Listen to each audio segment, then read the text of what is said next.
You're more Gen Z than I am, because look at the style. This is amazing. You look amazing. Thank you.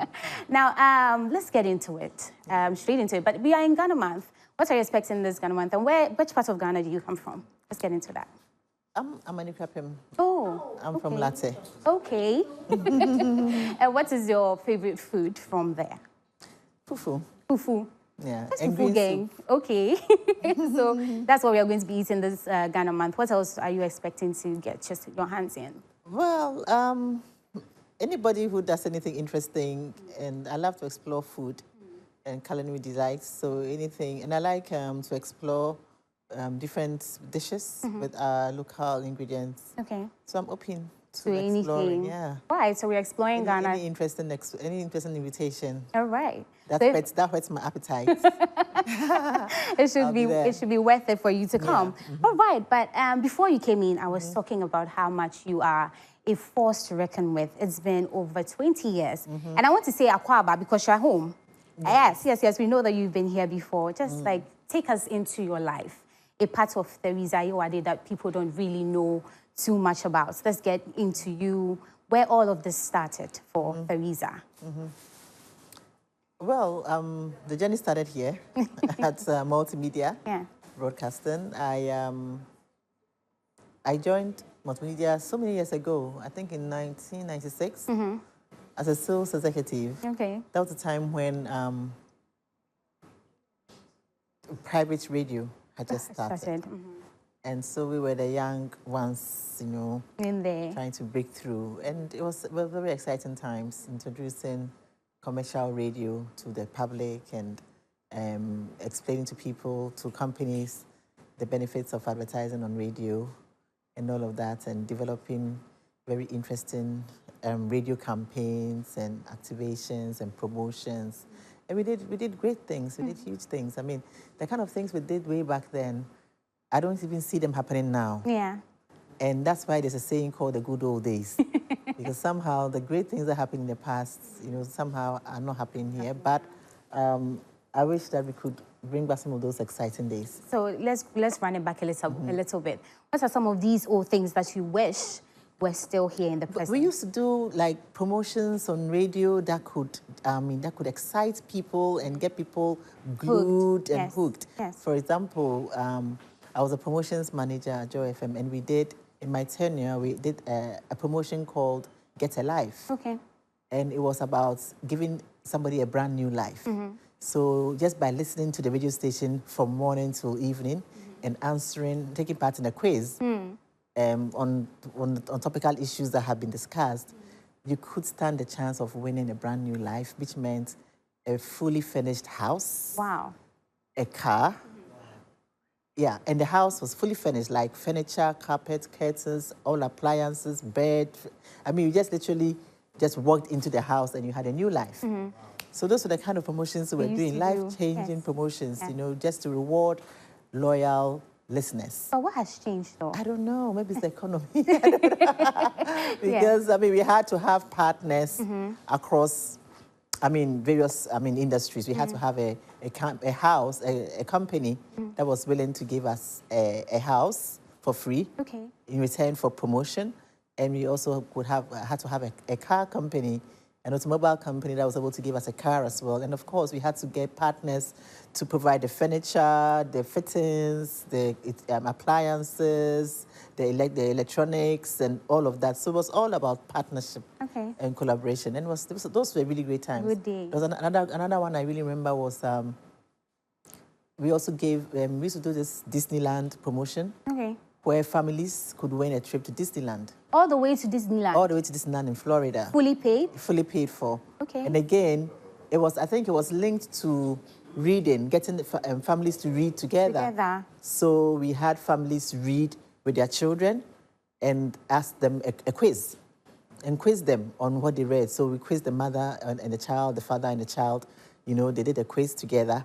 I think we had teams, parents teams.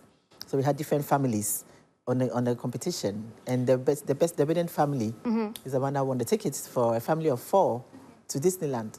But why are we going to be getting such things? What do you think is the reason for it? Is it the influxes? Is it because almost everybody is doing the same thing? Is that why we are missing all of this? I don't know. I just say those were the good old days. That's all I can say. I mean, that it will pass. I think perhaps we need to get more bigger with our thinking and more imaginative. You know, there's so many possibilities, so many things that can be done.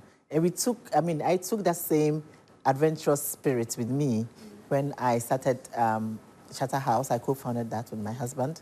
When we started Charterhouse, we also were thinking big. So that's why we came up with the Ghana Music Awards Festival, you know, just create something big, something exciting. So I'm basically a thinker and a dreamer. I mean, we can all see that. You're a big testament of what that can do. Yes. But I wanted to get into, before we get into the whole Charterhouse and what we've achieved so far, I wanted to find out, like, every time we hear that behind a very successful man is a successful woman. Now, Charterhouse has stood, or it's been standing for over 20 years. Still has 25 years. Over 25 years. I mean, and it has its name. It's still doing the job. I want to know, whose idea was it? Because I know it's a unit, but one person had to say, okay, let's do this. Was it you or Mr. Ayoade? Whose idea was to do what? To Ayoade, to put this together, the Charterhouse. To put Charterhouse? Yes. Oh, I was working at multiple concepts. At multimedia, as you know, and my husband was doing his own business in communication, marketing communication, and he came up with the idea of setting up a company to organize events. Okay. So at the time, I was had gone back to university, and the full-time work was a bit difficult for me, combining that with work. Combining school full-time with work. So I decided to quit and join him on that journey. So you quit your job? Yeah. He didn't ask you to? Oh, no. It was something I was doing already, and I needed the flexibility to get to school and to work. And I needed a more flexible schedule. Okay. So that gave me that opportunity. Right. Now let's get into Charterhouse now. Charterhouse is responsible for so many projects. I personally got to enjoy Stars of the Future. I'm still a Gen Z, okay? But I enjoyed Stars of the Future. I also, up to now, we still do Night of a Thousand Laughs. Yeah. We have the TGMA that has been standing. What went into all of this? Well, I think it's about understanding that there's a need for leisure in people's lives. You know, there's a market segment called leisure. And they said, all work and no play makes Jill a dull girl. So after people have worked and earned the money, apart from food, when your basic needs are met, food, clothes, and shelter, the next thing you want to do is to relax and enjoy yourself. And so there's a whole industry that sits in that space. And that's where the show-based entertainment, leisure sits. And so we realized that that was an untapped niche.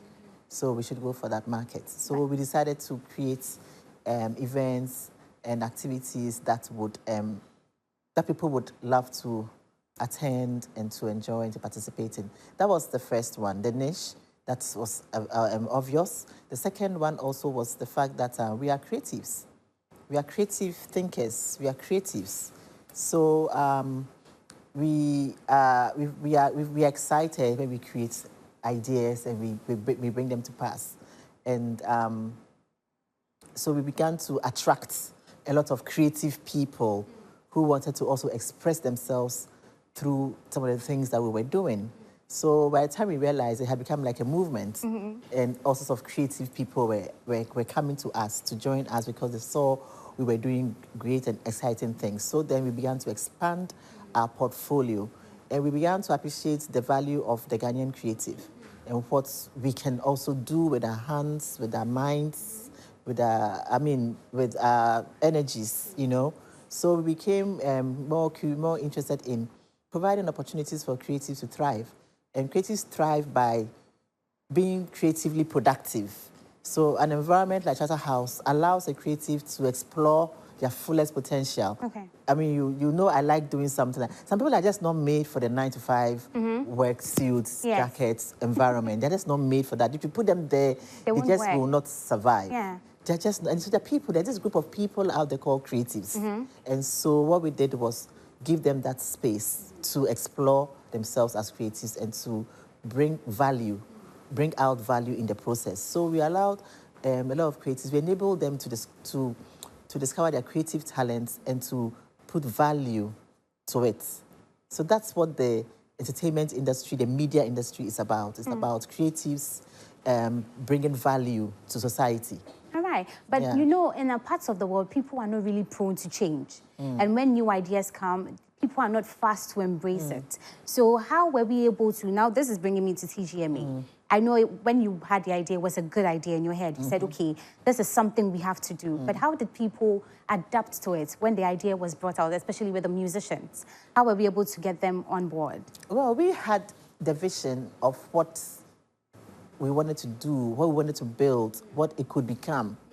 But unfortunately, you know, the vision is only for, usually at the beginning, it's just the vision bearer who sees the vision.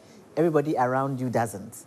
And so they begin to, you know, attack or assume things that are not, and attack. They have these misperceptions. So we just knew that we just had to be patient through that process, and through our actions, show them that we actually meant business. And I think our actions have spoken for us. I mean, it really has. For 25 years. Yes, it really has. Now, I think every year, everyone is waiting for the event of the year, especially when it comes to music, and that's the TGME. It's lived up to its name, doesn't it? Hasn't it lived up to its name? Yes, and I think you are doing an amazing job. But that brings me into it more. I mean, it wouldn't really be easy because, as you said, it's 25 years. What are some of the hurdles we've had to cross, the difficult hurdles that we've had to cross to get here? Oh, the hurdles have been so many.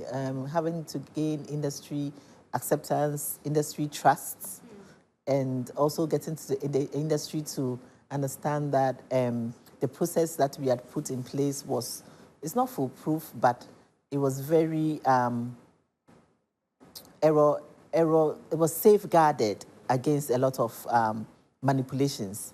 So you had people who thought that they could influence members of staff or members of the jury or the board, etc., to lean in towards their favor. But over the years, they've realized that it doesn't work. It just doesn't work because the system we put in place is very foolproof.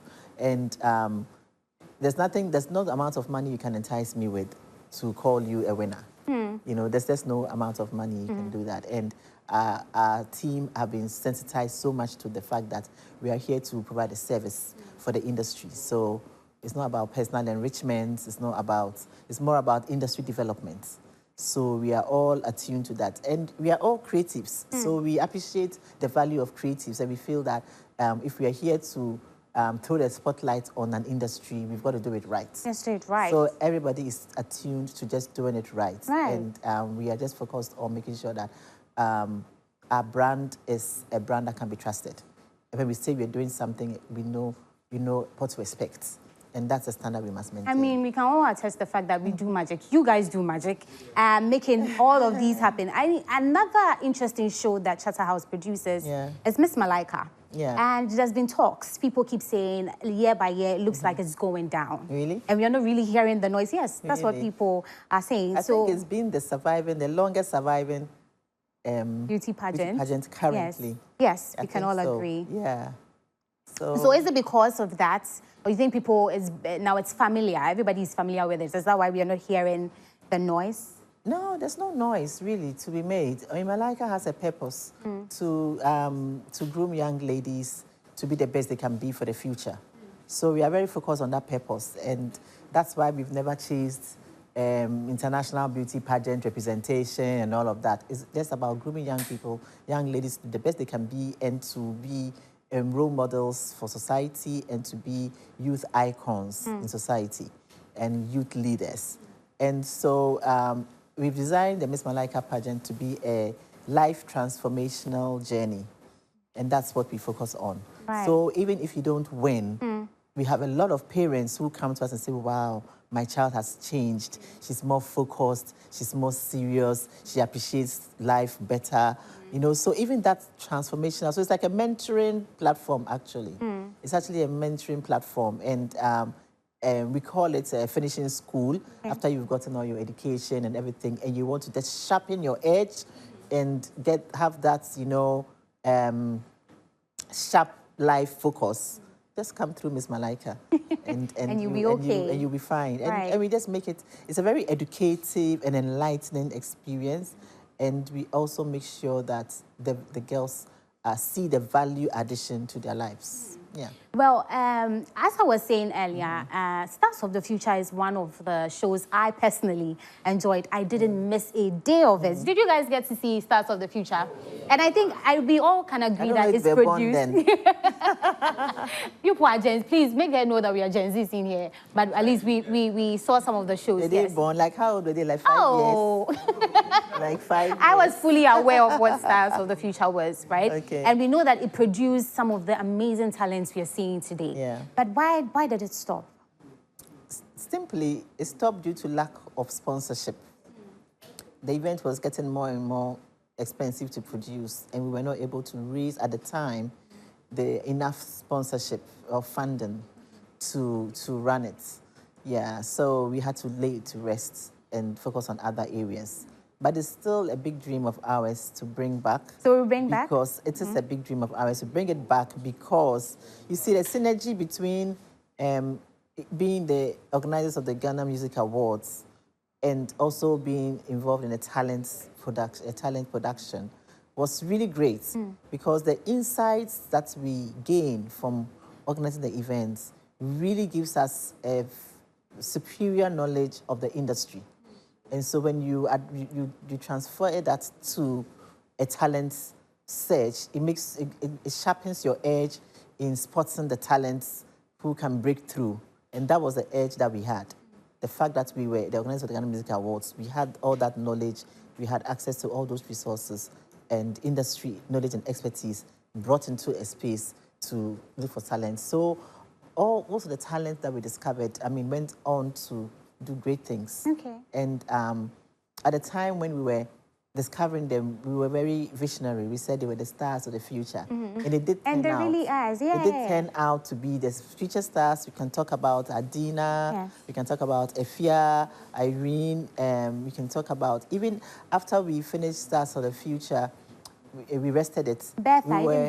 Even Bertha. Yeah, we were also approached by one of the telecom companies to work with them on their own talent program, which we were, once we got onto that program, we were able to lift it up to the point where we got additional talent out of that. And from that program, I think we had Kiddy, yes. I'm not sure Kwame Eugene, yes. And a few other artists that we have out there. What's in the Last Minute and others. So it's been a wonderful journey, and it's been great. And you know, our impact or influence in the industry is not just in the music scene. We also talk about even our personalities, our showbiz personalities, through the various platforms we're doing, like the Miss Malaika, as well as having a TV station. We nurtured a lot of talents, even in presenting. So you have people like Bella, Nash Okor, Jocelyn Dumas, a whole lot, your own director, yes, Brenda. Apefa, all of them passed through Charterhouse. Right. As in training. They all cut their teeth.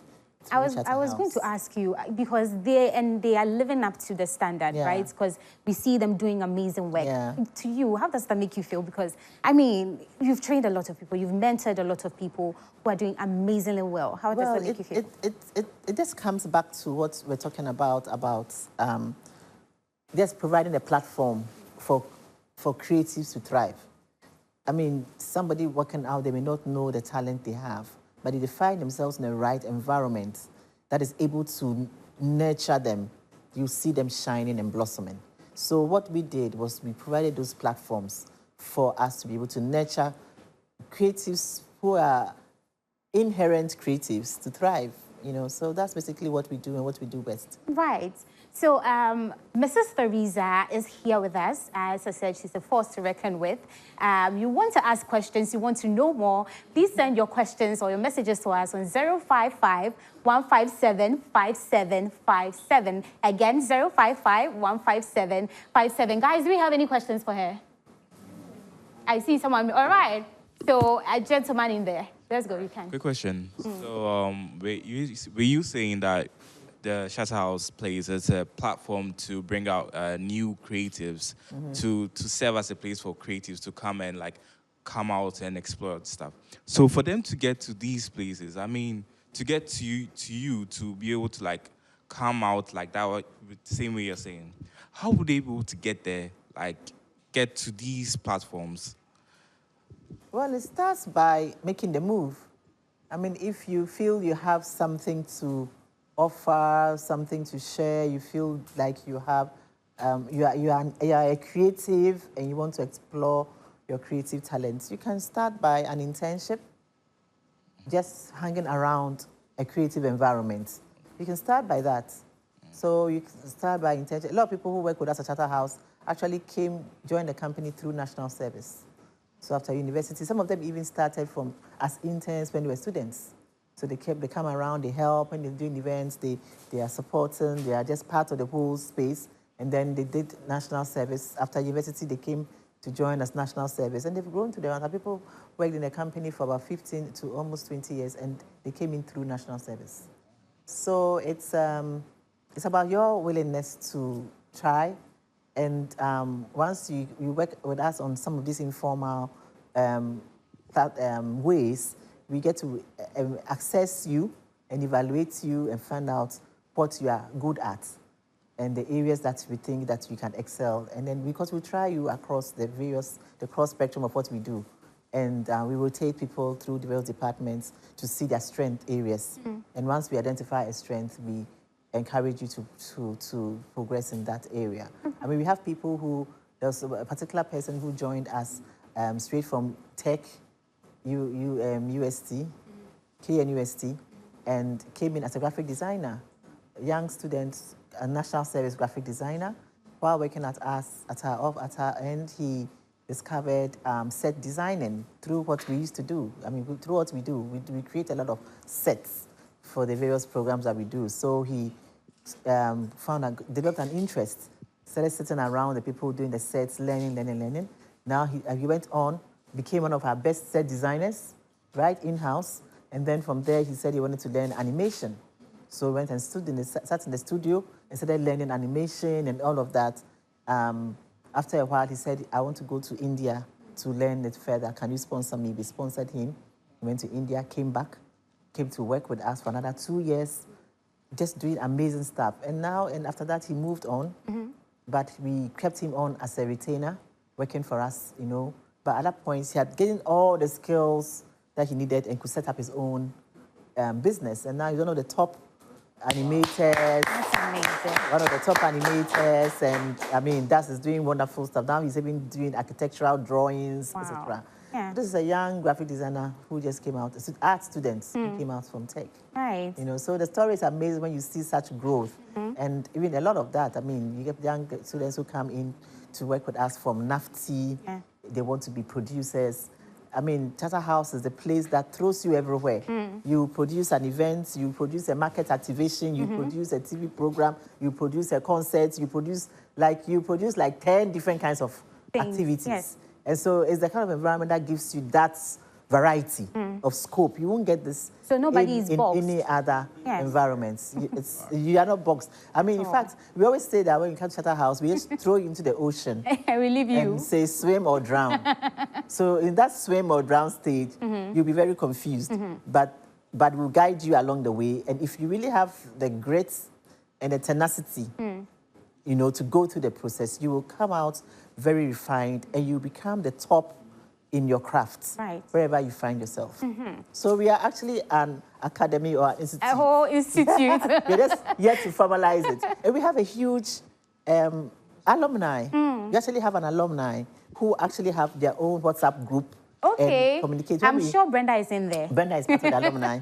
When we had the 25th anniversary, which was a few weeks ago. Yeah. And we had an open house in our office as a celebration. Yes. And you have seen all the people passing through, just coming through to say hello. And we're like, wow, I've been forgotten that you work here. And these are all great people doing great things in various industries.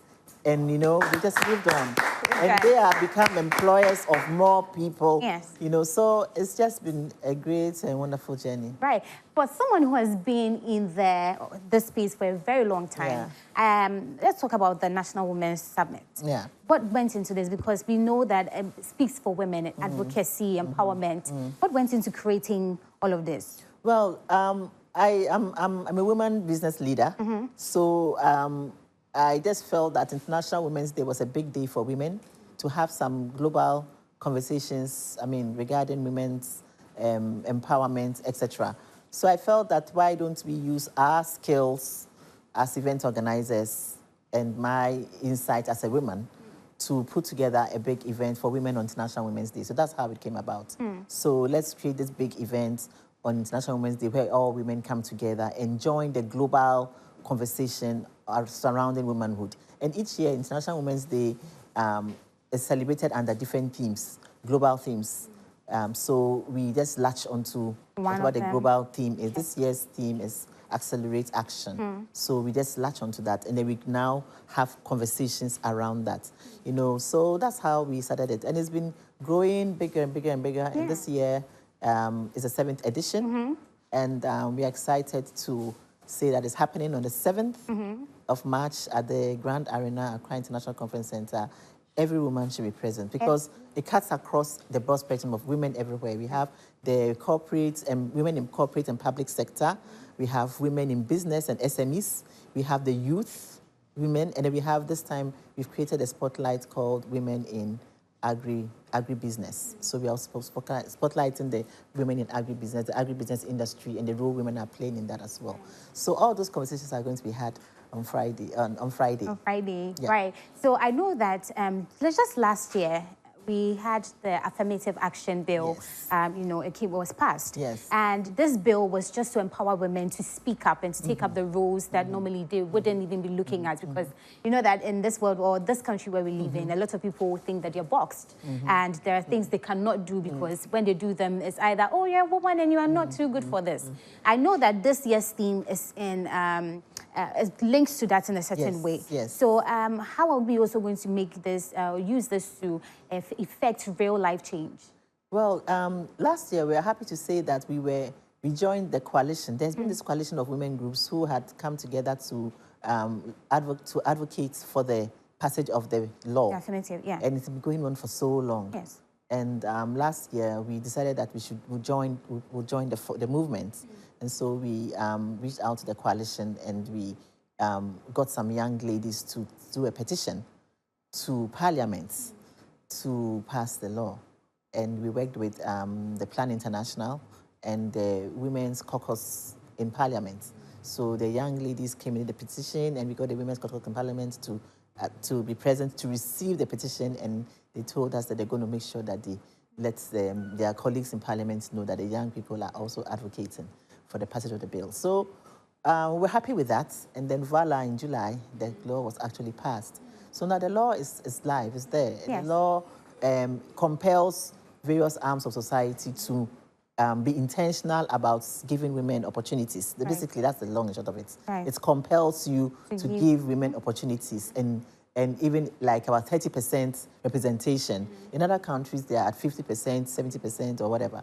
But we are even asking for just 30% representation. And I think it has a progression of a certain duration of years, and another duration of years, maybe 40%, 50%, so that women can really just be able to present their full selves to the table. You know, the country will be better for it if women are being given 100% opportunities as they can be able to achieve or to do. You know, so that's the whole idea. So the bill has been passed. So the question now is, how is it being implemented? Yes. So we want to just use the opportunity of this year's event to just educate people on what the law says. What does it say regarding corporate sectors? When you work in a company, yes, what are your rights as a woman? What should you be asking for? What does it say in public sector for women? participation? What is it saying as business women for women?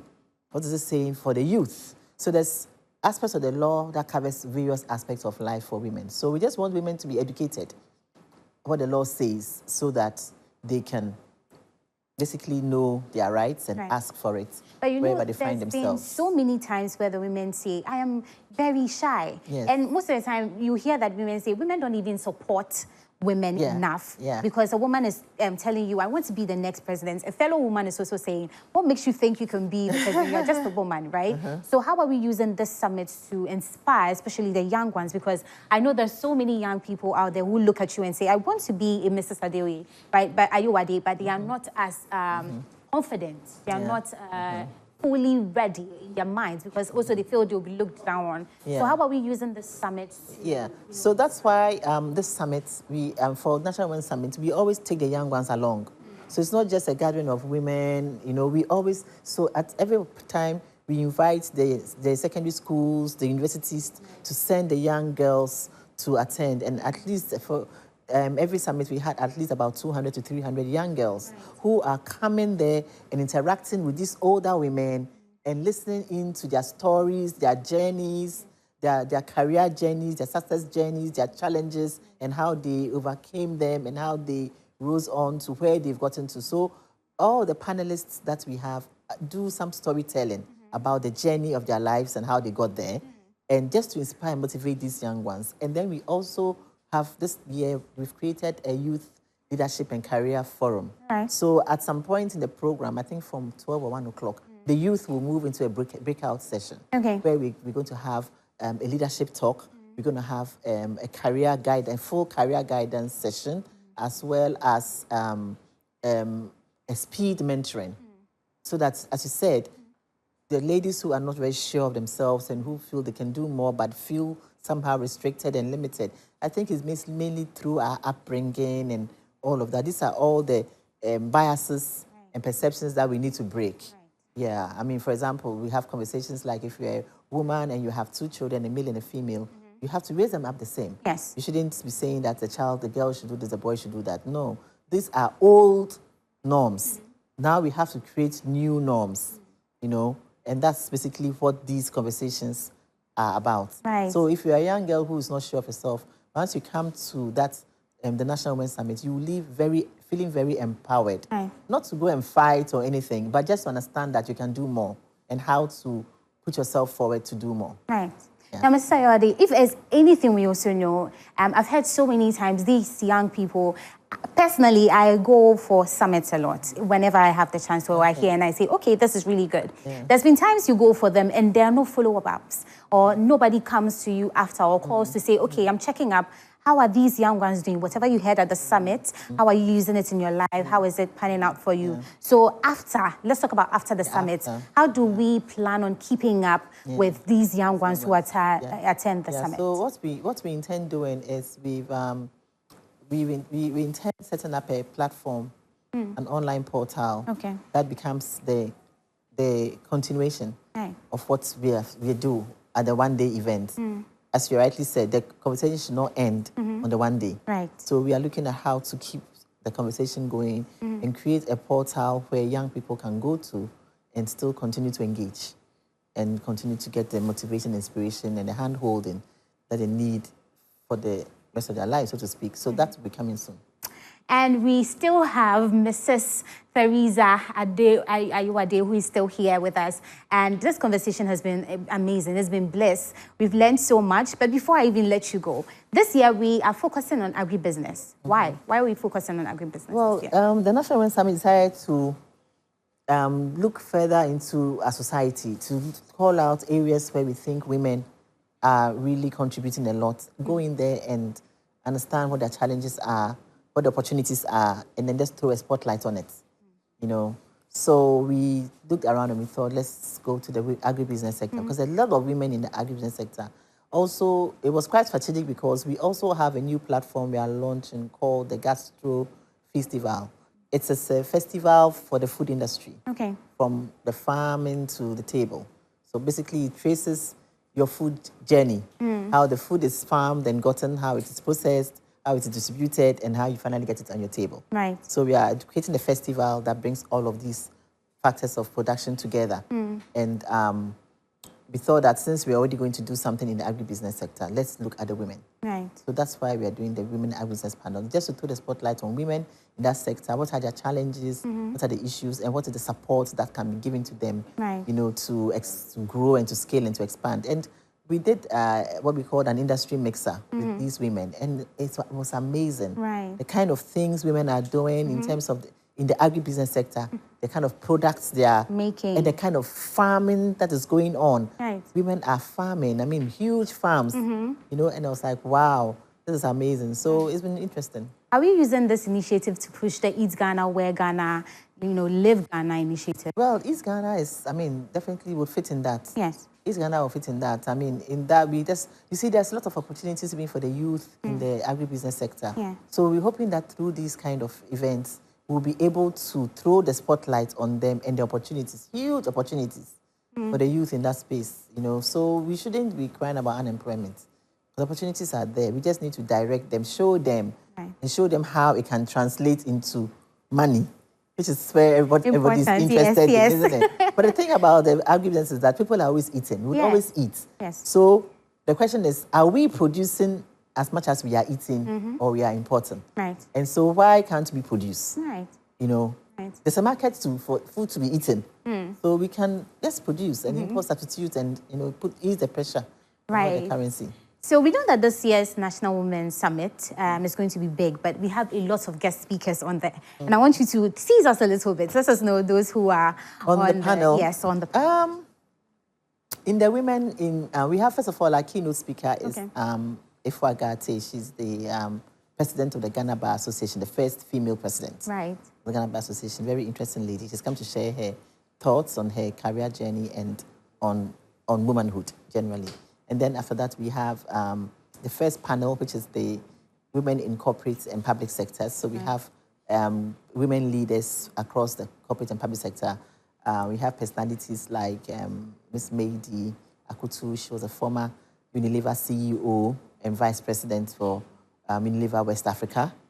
And we have, they have just so many people. There's so many names in there. When you come to the SME panel, the women in business panel, we have entrepreneurs like Nash Shoko. Right. We also have Delay, and I think there's another lady, a young lady called Amabel, and etc. Yeah. So we have a mix of the old and the young personalities. Delay is coming. Yes, Delay is going to be talking about her entrepreneurship journey as well as a female personality, and also so many different personalities coming to share their stories. And everybody has a story of resilience, of impact. So it's great.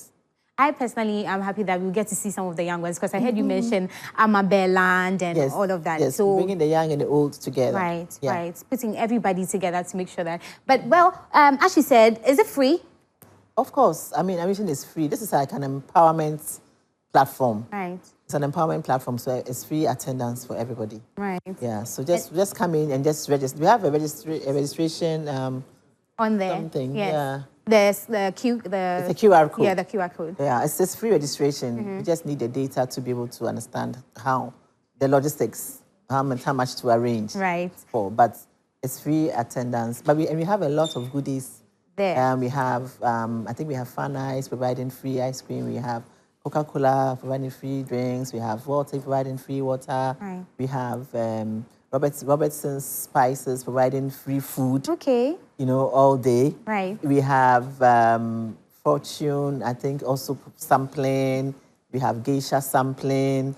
It's just a day full of goodies. We have Blue Skies providing free juice throughout the day. We have Tilly's Farm providing pork, kebabs, and sausages throughout the day. So it's just going to be one big party for women.